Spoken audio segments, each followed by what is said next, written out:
Sir ఢిల్లీలో జగన్ దీక్షకు కాంగ్రెస్ మినహా అన్ని ఇండియా కూటమి పార్టీలు పార్టిసిపేట్ చేశాయి, హాజరయ్యాయి. దీన్ని ఎలా చూడొచ్చు? జగన్ ఇండియా కూటమికి దగ్గరవుతున్నారా? ఎవరు చెప్పారు అన్నీ వచ్చాయని? డిఎంకే రాలేదు. ఆ డిఎంకే కూటమిలో భాగస్వామి కాదా?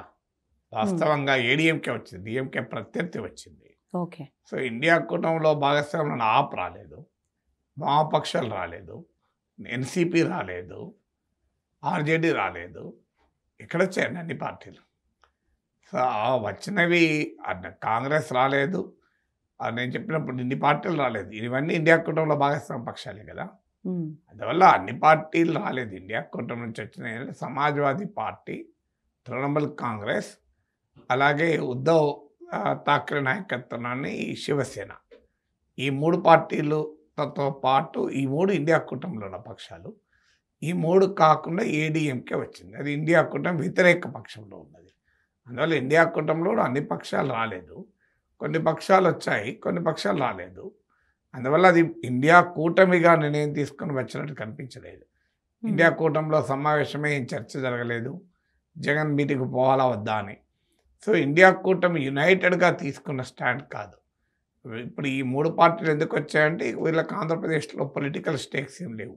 ఎస్పీ కానీ, తృణమూల్ కాంగ్రెస్, ఏడీఎంకే, శివసేన, ఉద్ధవ్ ఠాక్రే, వీరికి ఆంధ్రప్రదేశ్లో ఎవరితో రిలేషన్స్ లేవు కనుక, అక్కడ వాళ్ళ పార్టీలకు ఏమి మూలాలు లేవు కనుక వాళ్ళు పిలిస్తే వచ్చారు. ఒకటి. రెండవది BJP, non BJP parties, ADMK కూడా బీజేపీతో ఇటీవలే తెగతంపులు చేసుకుంది.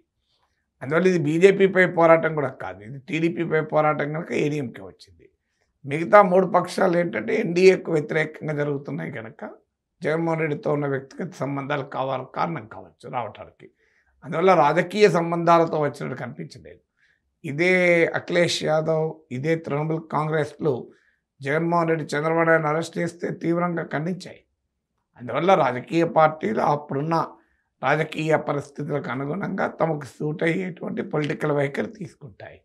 అంతే తప్ప ఇదేదో ఇండియా కూటమి డిసైడ్ చేసుకొని నిర్ణయం తీసుకొని వచ్చింది కాదు. బహుశా ఎస్పీ, తృణమూల్ కాంగ్రెస్, ఉద్ధవ్ ఠాక్రే నాయకత్వంలోని శివసేన రావడంలో వారి స్వార్థం వరకు ఉండొచ్చు. ఇవాళ కాకపోతే రేపైనా రాజకీయంగా మా వైపు వస్తాడేమో అని. ఎందుకంటే రెండు బలమైన ప్రాంతీయ పార్టీలు ఆంధ్రప్రదేశ్లో, తెలుగుదేశం ఒకటి, వైసీపీ ఒకటి. తెలుగుదేశం బీజేపీతో ఉంటే ఆటోమేటిక్గా వైసీపీ ఎవరితో ఉండాలి?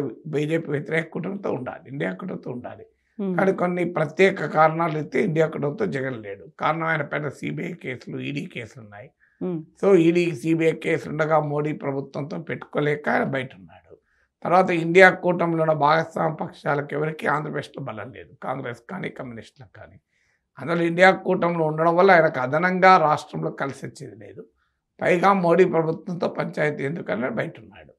సో కానీ ఆయన కూడా ఇప్పుడు ఈ ఇండియా కూటమి నేతలు ఆహ్వానించాడు అంటే ఆయన బీజేపీకి, మోడీకి కూడా ఒక సిగ్నల్ పంపాడు. నాకు ఆప్షన్ ఉంది, మీరు చంద్రబాబు నాయుడు మాట విని నన్ను అరెస్ట్ చేయాలని చూస్తే నేను ఇండియా కూటమి వైపు వెళ్తాను, లేకపోతే ఇలాగే మీకు అన్ని అంశాలపైన అంశాల వారిగా మద్దతు ఇస్తూ ఉంటాను.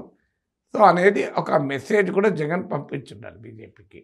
అంతే తప్ప ఇది ఇండియా కూటమిలోకి జగన్ వచ్చినట్టు, ఇండియా కూటమి చేర్చుకున్నట్టయితే కాదు. ఇప్పుడు ఎన్డీఏ జగన్ని పూర్తిగా వదిలేసినట్టేనంటారా? ఎన్డీఏలో జగన్ లేడు కదా, వదిలేడు ఎక్కడిది. ఎన్డీఏలో జగన్ ఎప్పుడున్నాడు వదిలేయడానికి? ఎన్డీఏ లేనప్పుడు వదలడం అంటే ఎట్లుంటుంది? ఎన్డీఏలో జగన్ ఎప్పుడూ భాగస్వామి కాదు. సో ఎన్డీఏలో భాగస్వామి బీజేపీతో జగన్కి ఎలాంటి పొత్తు లేదు. అలాంటప్పుడు ఎన్డీఏ వదిలేడేమైంది, జగన్ వదిలిపోవడం నాకు అర్థం కాని క్వశ్చన్. కానీ జగన్ ఎన్డీఏలో ఎక్కడున్నాడు? ఆయన ఎన్డీఏలో లేకపోయినా బీజేపీతో అనుకూలంగా ఉన్నాడు, అది జాతీయ స్థాయిలో.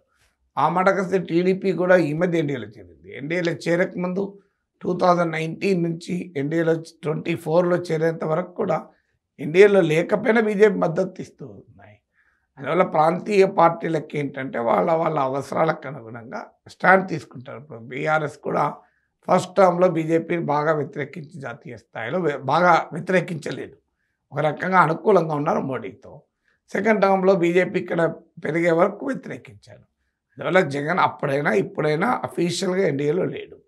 సో బీజేపీతో ఆయనకున్న అండర్స్టాండింగ్ ఏంటంటే అది మ్యూచువల్ అండర్స్టాండింగ్. బీజేపీకి ఏంటంటే రాజ్యసభలో ఇప్పుడు జగన్మోహన్ రెడ్డి 11 మంది సభ్యుల బలం ఉంది. సో ఆ అవసరం ఉంది. గతంలో కూడా ఆ అవసరం ఉండే. అందువల్ల జగన్మోహన్ రెడ్డిని, చంద్రబాబు నాయుడు ఇద్దరిని తో ఏకకాలంలో వాళ్ళ సంబంధాలు పెట్టుకొని ఉంటారు. అంతే తప్ప జగన్ అఫీషియల్‌గా ఈనాడు ఎన్డీఏలో లేడు.